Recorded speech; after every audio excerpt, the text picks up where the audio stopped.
pada saudara? Saya rasa tidak ada sesiapa yang secara warasnya pemikirannya akan menolak hujah bahawa tidak sesuai diadakan pilihan raya semasa musim tengkujuh, kecuali Zahid dan kuncur-kuncur dia.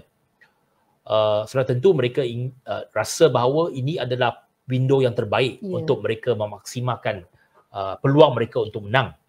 Tetapi juga ada satu kenyataan dan juga satu pemikiran yang sangat tidak bertanggungjawab apabila nak push election semasa musim banjir ataupun tengkujuh ni. Sebab dia bukannya hanya menyusahkan rakyat ataupun tak sesuai untuk pengundi keluar, tetapi dari segi logistik. Ini adalah satu masalah praktikal. Sebab yang pertamanya, kita tahu pusat pengundian kita semuanya sekolah. Betul. Kalau musim banjir, sekolah dijadikan pusat pemindahan sementara. Betul. Kalau bayangkan pada hari pengundian, masih ada banjir. You nak mangsa-mangsa banjir itu pergi mana? Adakah kita nak teruskan sebagai pusat penempatan semula ataupun nak jadikan sebagai pusat pengundian? Ini masalah praktikal. Kalau hari pengundian tu banjir ataupun beberapa hari sebelum hari pengundian, banjir besar berlaku dan masa itu kita pun tahulah banjir berlaku. Bukannya satu hari boleh balik rumah. Ataupun walaupun hujan dah berhenti pun sekalipun, pos banjir tu masih ada kesan. Pada tahun lepas, pusat pemindahan banjir, ada pusat pemindahan banjir, mangsa-mangsa banjir duduk sana berminggu-minggu. Ya, betul. Ini dah pun pernah berlaku.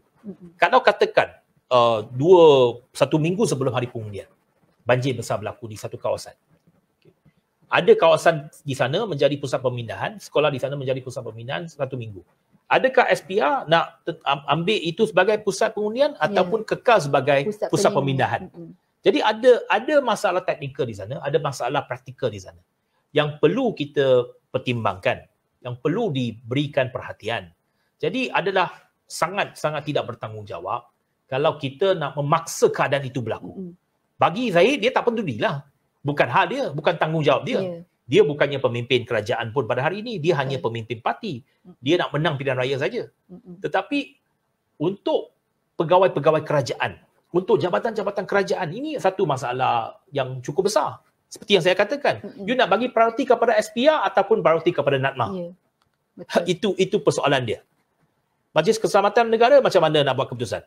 Itu persoalan yang cukup penting, yang cukup praktikal, yang perlu dipertimbangkan.